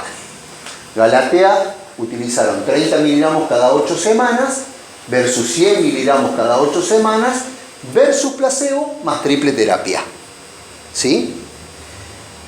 Estos dos estudios tuvieron la fase introductoria que tiene el benralizumab cuando uno arranca en los primeros meses, que es más cortita la aplicación. Pero una vez que se hacía esta primera etapa, iba a ser cada 8 semanas la aplicación. Y el Terranova era 30 miligramos cada 8 semanas versus 60 miligramos cada 8 semanas versus 100 miligramos cada 8 semanas versus placebo más triple terapia. Este tenía 4 ramas.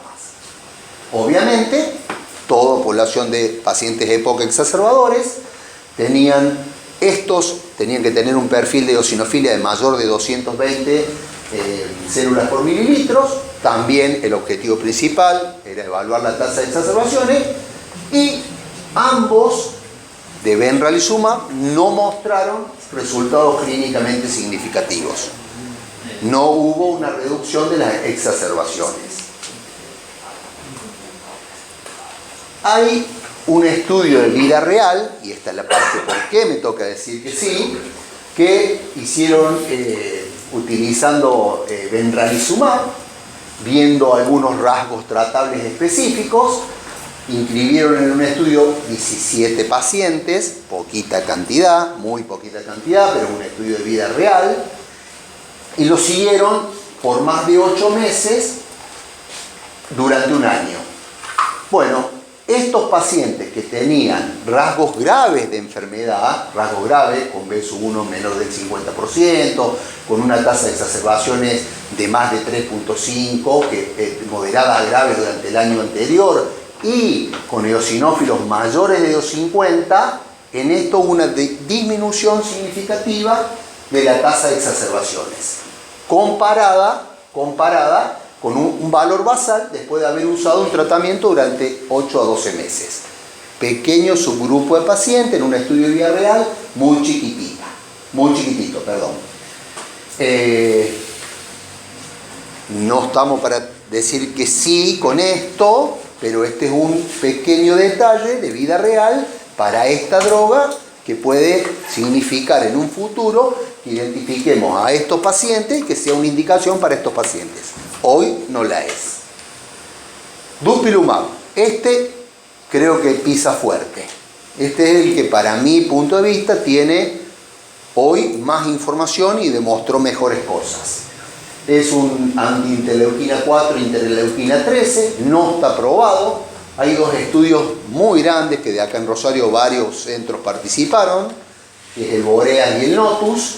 El Boreas tenía 300 miligramos de dupilumab cada 4 semanas versus placebo más triple terapia, y el Notus también era exactamente lo mismo, un estudio paralelo similar. Ya está publicado, esto se publicó en el New England este año, en el 2024. Esta era una población con más eosinófilos que los anteriores, eran exacerbadores con una eosinofilia de mayor de 300, y obviamente el objetivo era también evaluar la tasa anual de las exacerbaciones. Los dos estudios fueron clínicamente significativos para el objetivo principal, que era la reducción de la tasa de las exacerbaciones. Las de Boreas mostraron que fueron de 0,78 lo que estaba con dupilumab y de 1,10 lo que estaba con placebo. Esto da una P significativa. Y los de Notus también hay una reducción de la tasa de exacerbaciones que fue de 0,86 versus 1,30. También la P significativa. Quiere decir que este es el que hasta ahora, de los anticuerpos monoclonales que nosotros hoy usamos en asma, que usan los alergistas y que usamos nosotros, podríamos encajar en este grupo de pacientes EPOC que son con dos características principales: exacerbadores con más de 300 eosinófilos en sangre periférica. Fer, Sí. para apoyarte, Sí. la EMEA ya lo aprobó. Sí. Para el poquilanmato está por aprobar. Bueno, está bien. No estoy en contra de Germán, está claro. No, Pero está bien. Claro que está aprobado. Bueno, este yo puedo decir, los otros dos serán pequeñas ramitas, tanto el mepolizumab como el benralizumab, pero este yo puedo decir que los estudios que se hicieron, que son los dos estudios pivotales, hoy mostraron sí para estos pacientes. Bien, sigo. En contra. El astegolimab está en estudio. Nosotros tenemos en el centro un protocolo de astegolimab. El estudio tiene como 3 subestudios, pero en línea global se llama ARNASA. Se aplica cada 4 semanas, en realidad, versus placebo. El que hacemos nosotros es una ramita más chiquita que es cada 2 semanas la aplicación. Y está en un estudio en fase 2. Ya hubo una publicación en Lancet, que viene del año, que fue publicado en el 2022, y este tiene un perfil particular, que no mira a los eosinófilos. Está en un antiinterleuquina 3 y no estudió perfil de eosinófilo. Acá se incluían, o se incluyen en este estudio, pacientes que tienen más de 2 exacerbaciones en el año previo, sin mirar el perfil de eosinófilos. Que mostró también que es clínicamente significativo los primeros resultados. Hay una reducción de la tasa anual de las exacerbaciones del 22%. Y este tiene un dato aparte, que no lo tiene ninguno de los otros, que es que hay una mejoría de 40 mililitros, no vamos a empezar a discutir mililitros porque podemos dar hasta el año que viene, pero hay una mejoría en el BEP-1 versus el grupo placebo después de 48 semanas de tratamiento. Como no tenía mucho tiempo, solamente le nombré de los 4 anticuerpos monoclonales, hay un montón, le mostré la listita, hay varios que están en estudio en EPOC, son los que más conocemos nosotros, y le mostré un poquito que hay estudios para todos estos, y que hay 2 que están muy bien encaminados, que son el dupilumab y el astegolimab, para el tratamiento del EPOC exacerbador, uno con y el otro sin eosinofilia, el astegolimab es sin eosinofilia, y hay 2 que están en la cuerda floja. Los tuve que defender con datos muy pequeños.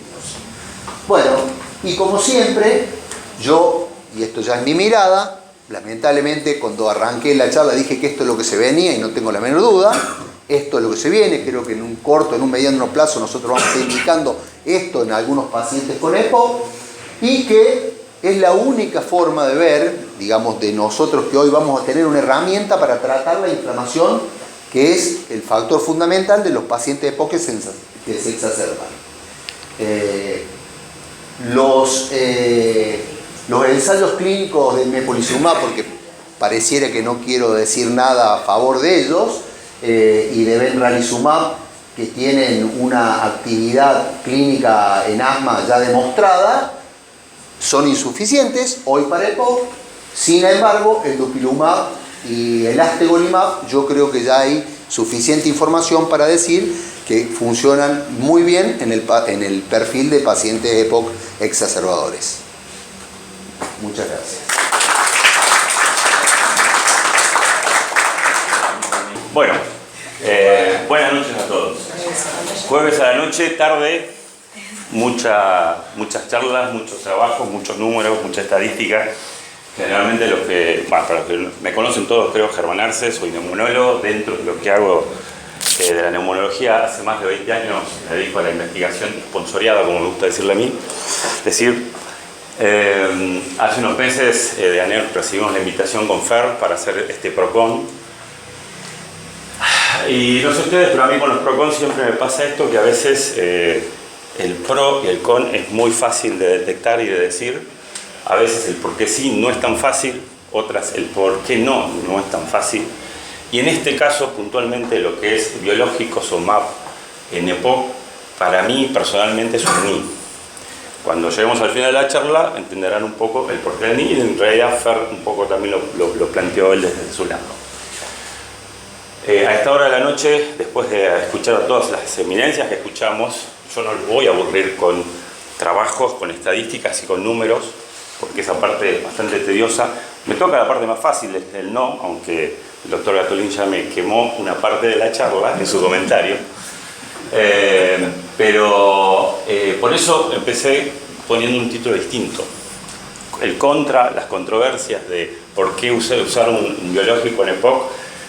Bueno, use esto. Cada día atiendo a un paciente que utiliza un nuevo fármaco cuyo nombre termina en MAP. es algo que nos pasa, nos viene pasando y cada vez nos va a pasar más. Vamos a ver si funciona. Bien. Hay que tener en cuenta ciertos puntos claves con respecto a esto, o que a mí por lo menos me parecen claves. Una cosa que nos decimos o que nos venimos diciendo y cada vez más frecuentemente con la aparición de estos biológicos es ¿qué es un biológico? ¿Qué es un MAP? Es ese tipo de fármaco que bloquea un receptor celular que no he escuchado, no conozco y no sé dónde está, que a su vez interactúa en una cascada de interacciones biológicas íntimas de algo que escuché en la Facultad de Medicina y para acá, tal vez los alergistas lo tienen más familiarizado que nosotros, pero es una cosa que habitualmente nos suena un poco rara. Esto nos lleva a que no solamente tenemos que contemplar la enfermedad, la EPOC o el EPOC como quieran mencionarlo, como entenderlo como enfermedad, la fisiopatología básica que tenemos de la Facultad de Medicina y de nuestra formación y de posgrado, sino que tenemos que ir a ver la expresión biológica íntima de esa enfermedad para saber qué MAP, qué molécula es la que tenemos que indicarle a ese paciente para que a su vez eso provoque algún cambio biológico y que altere la evolución de esa enfermedad a lo largo de la vida de ese paciente. Eso nos lleva a este concepto y término de los últimos 5 o 10 años, 5 años sobre todo, que es la medicina de precisión o terapias Target, con alguna diferencia entre uno y otro, que a su vez, para llegar allá, buscamos esto, reducir la carga de morbilidad, mejorar la calidad de vida, etcétera, etcétera, en esos pacientes, pero que llevan una carga, un costo al sistema de salud, al paciente y a nosotros mismos, y si no la doctora Nanini también puede hablar cuando se tiene que pelear con IAPOS y con las distintas prepagas con respecto a los biológicos y la indicación de un paciente. Conceptos claves que tenemos que tener o que nos dan vuelta hoy en día en la cabeza y en nuestra consulta diaria. Podría tener un álbum de fotos o de gráficos como estos, donde nuestros amigos los alergistas las tienen mucho más claras que nosotros. Acá vemos toda la cascada inflamatoria, algo mencionó Fer, la famosa TH1, cascada inflamatoria que conocemos de la década del siglo pasado, de la década del 80, mediada por los T1, mediada sobre todo por neutrófilos, y la cascada TH2, inflamatoria mediada por eosinófilos, predominantemente y con citoquinas. Perdón que tome agua, pero estoy con algo de tos. Y donde vienen apareciendo otras, llamadas TH3, que son mediadores que interactúan en uno y en otro lado, independientemente del momento de la evolución de una enfermedad, y donde vemos todos estos mediadores, y no los llegan a ver porque está bastante chiquito, pero en blanco son todos los biológicos que mencionó Fernando en su presentación, y algunos que tampoco mencionó, que están ahí. Bueno, me dijeron esta semana, tenés 10 minutos para hablar. Yo dije, en 10 minutos tengo que acortar mi presentación, la tuve que volcar a este formato, y yo les hago una pregunta, aquí es donde el doctor Atolín me jodió. ¿Conocen algún biológico, olvídense lo que dijo, ¿conocen algún biológico que se comercialice en el mundo para un EPOC hoy en día? No, mi charla terminó acá. Sí. ¿Por qué? Porque todo esto que yo les mencioné, todo esto que yo les mostré, todos estos dibujitos hermosos, espectaculares, se aplican en asma, no es EPOC, y no es lo que hoy me toca hablar. Pero, bueno, no podía terminar así tan fácil, sino darle algún tipo de explicación del por qué no y por qué no a todo aquello que planteó Fernando. Después volvemos al biológico. Hay 3 factores importantes que tenemos que conocer de los biológicos en EPOC, los MAP en EPOC. Uno son los biológicos que están dirigidos a la cadena inflamatoria o a la vía TH1 o no TH2, como quieran llamarse. El segundo grupo, que fueron los primeros que aparecieron en la historia de la investigación. El segundo grupo son aquellos biológicos dirigidos a la inflamación TH2. Y por último, los famosos fenotipos dentro de un fenotipo o endotipos dentro de un fenotipo o TH3, que están en negro no casualmente, sino porque son los menos estudiados, los más recientes y donde ya tenemos alguna cosa que yo les mostraré también en parte de esta presentación. Tenemos una gran lista. Yo no les voy a hablar de cada uno de esos trabajos. Es lo mismo que mostró Fer. Esta es la gran lista de los TH1. Son básicamente, esto empezó hace 20 años. 2004 fue el primer laburo que se originó y se hizo para esto. Fueron dirigidos a esa inflamación mediada por neutrófilos y ciertas citoquinas. Ahí aparece la antiinterleuquina 8, anticitoquina 2, el factor de necrosis tumoral alfa, inhibidor del factor de necrosis, el etanercept, el infliximab, todos biológicos que los heredamos de nuestros amigos los reumatólogos, que ya los usaban, ya los habían estudiado, y por su mecanismo de acción dijimos, bueno, traigamos esto para acá y apliquémoslos en los EPOC, porque sabemos que hay un proceso inflamatorio mediado por el neutrófilo y por estas citoquinas, por este factor de necrosis tumoral, tiene que funcionar de alguna forma. Ya los conocemos desde otro lado. Posteriormente, estos son un poco más nuevos, el antiinterleuquina 1, está el nombre del estudio también, el canakinumab, que es también un inhibidor del receptor de la interleuquina 1, todos estos dirigidos a la inflamación TH1 mediada por neutrófilos. Lo digo así para resumir. ¿Qué pasó con estos? Los tópicos que resultaron de más de 10 años de investigación con respecto a esto, se pensaba que se iba a escribir una historia, que íbamos a escribir una historia con esta investigación. Pero ¿qué pasó? Nos dimos un bochazo, nos dimos contra la pared. ¿Por qué? Porque ninguno de ellos, ni el más simple, ni el más complejo, ni los estudios posteriores que se hicieron, ni reduciendo el grupo, eligiendo mejor el tipo de pacientes, demostraron mejorar la calidad de vida, ni la funcionalidad de esos pacientes EPOC, ni mucho menos limitó las exacerbaciones anuales versus estudios versus placebo. Entonces dijeron, bueno, tratemos de pintar algo, de dibujar algo.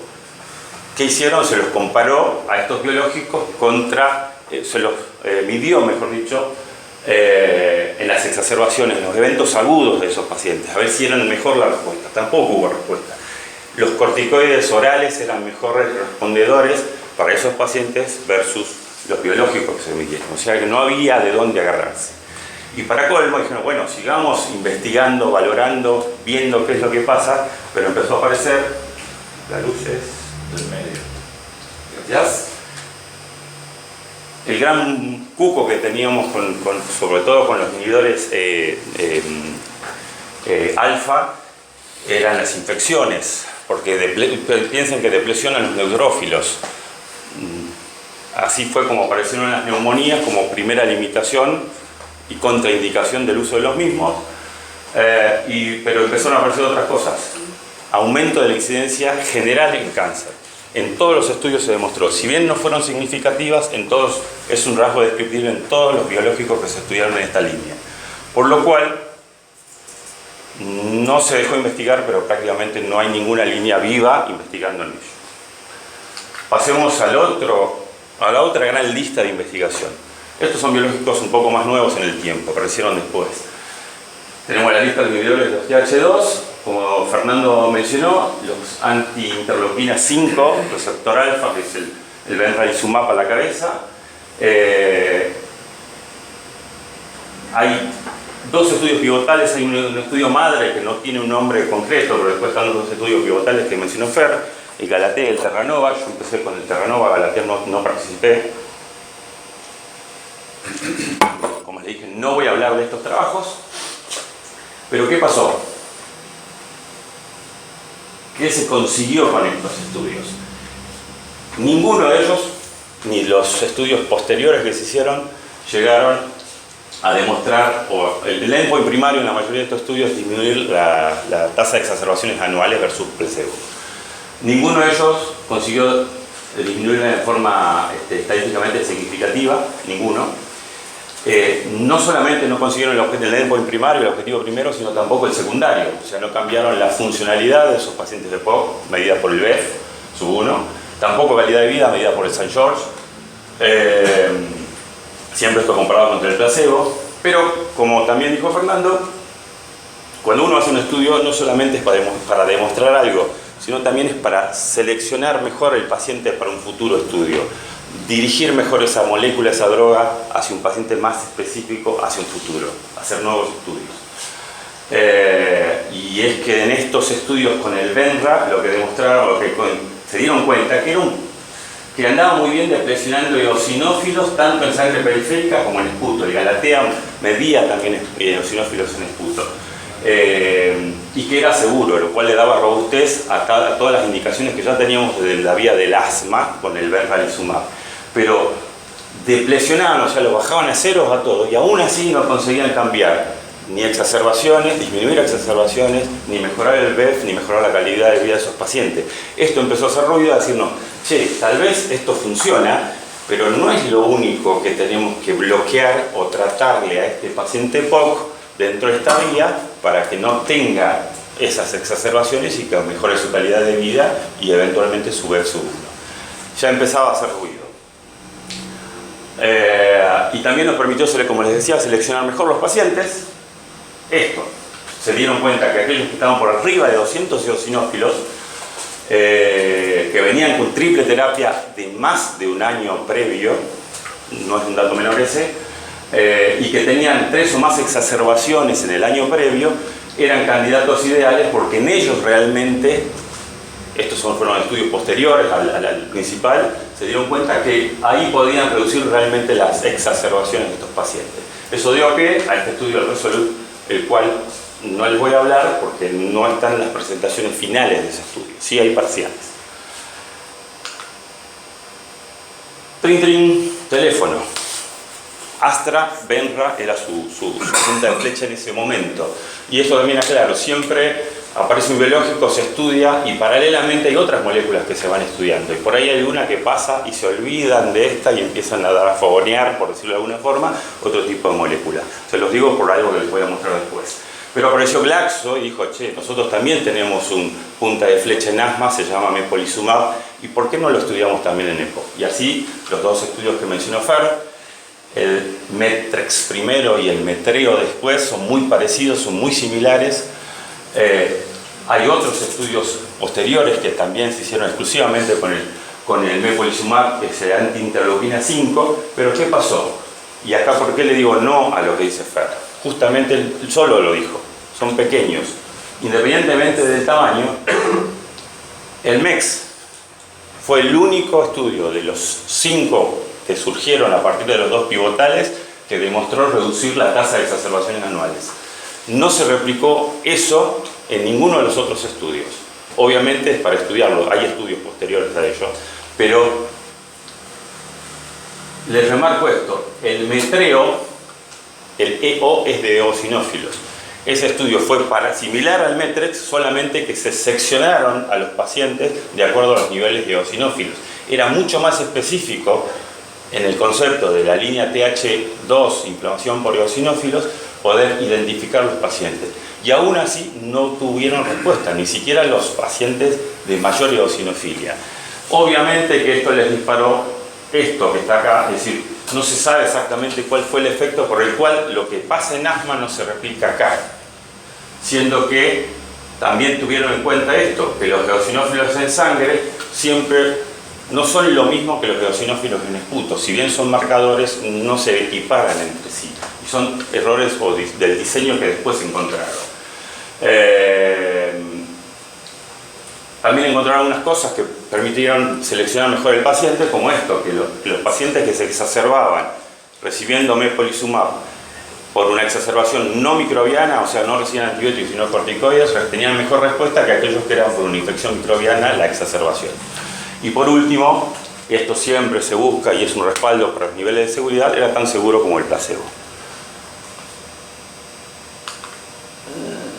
Bueno, por lo cual, iba a decir algo, no se me fue la idea. Después aparecieron, en la línea de aparición aparecieron otros estudios, otros biológicos, el lebrikizumab. Hay un solo estudio, acá yo de donde saqué la información todavía no había resultados, se publicó en el año 2020, los resultados de este estudio no fueron positivos, a tal punto que ni siquiera fueron presentados en grandes congresos y se abandonó la línea de investigación, y el lebrikizumab existe, se comercializa en Europa exclusivamente para la dermatitis atópica, no se evoluciona por este lado.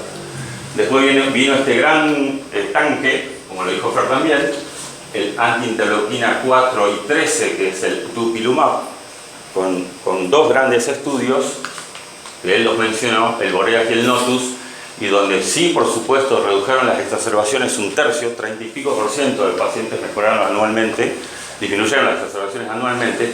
No solamente eso, sino los endpoints secundarios, mejoraron la función pulmonar, se mejoraba el BSU1, la calidad de vida. También interactúan y reducen estos marcadores serológicos, la IgE y el FeNO, y también es muy seguro. Pero esto no lo podemos generalizar. ¿Por qué? Primero porque es un número chico, 900 pacientes cada estudio, llevado a lo que son los estudios y lo que tienen que determinar a futuro. Es un subgrupo muy selecto, eran todos EPOC con más de 300 eosinófilos en sangre. ¿Qué pasa con los que tienen menores niveles de esto? Otra pregunta que surge de esto es que el dupilumab se agregó a pacientes que venían con triple terapia como mínimo 3 meses antes de iniciar el protocolo de investigación. La pregunta es, ¿cuántos de estos pacientes que mejoraron no mejoraron por el dupilumab, sino mejoraron por la triple terapia? Justamente porque no llegaban ni siquiera al año de recibir la misma. Y por último, no se sabe el impacto del dupilumab si uno recibe, y esto también lo sabemos de la neumonología, si usamos triple terapia individual, o sea 1 más 1 más 1, 2 más 1, 1 más 2, o triple terapia en un solo producto.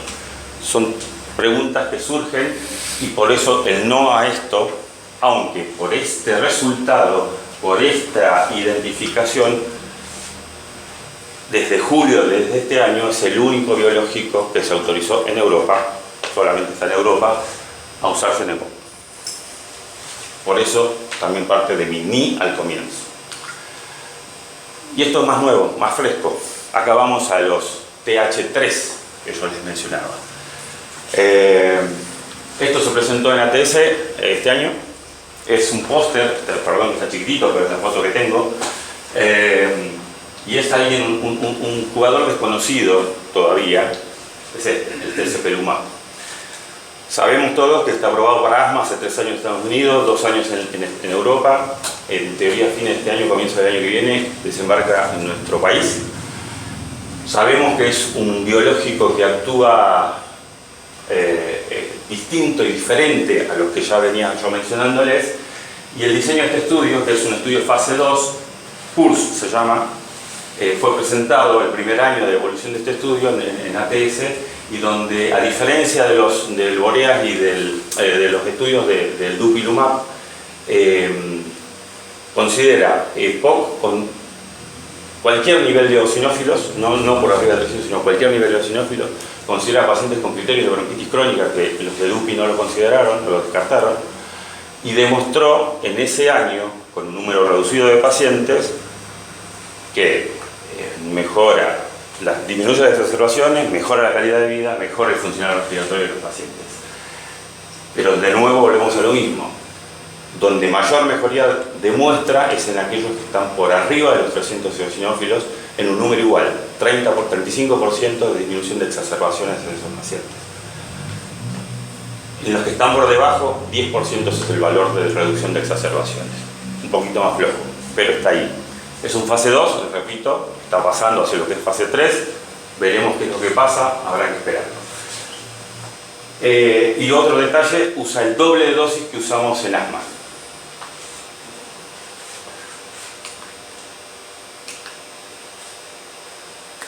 Y hay un detalle, y por esto a lo que hablaba Fer, yo digo que no, pero en realidad dije que ni, y tiene que ver por justamente quienes mejor demostraron y funcionaron este dupilumab, que recientemente ha sido aprobado en Europa, y que pareciera, y les menciono, acá no están porque no están los resultados, el itepekimab es otra droga que viene también en punta y pareciera ser una buena opción.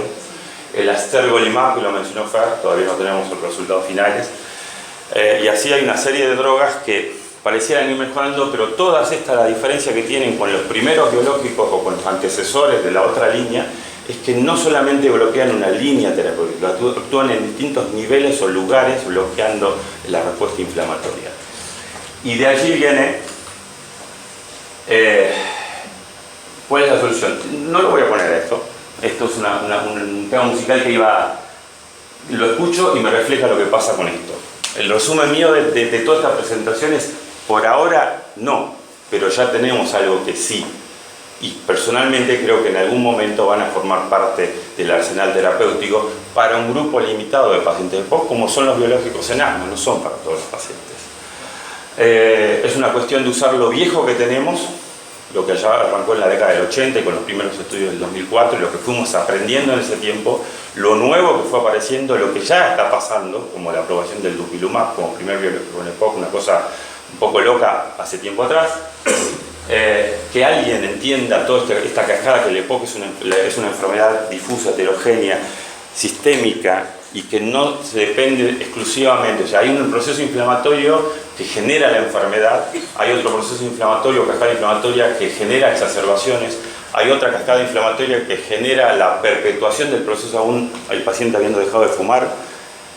Pues quien interprete todo eso y quien bloquee mejor todos esos lugares, obviamente conseguiremos el mejor biológico. A mí me tocó la contra y me la dejaron picando. Hay una contra famosa, que es esa que puse ahí, pero no lo puse por eso. Lo puse por, obviamente, los estamos viendo, porque creo que dentro de muy poco era la idea presentar las cosas de lo que es el dupilumab para EPOC. Así que dentro de poco lo estaremos viendo. Bueno, muchas gracias.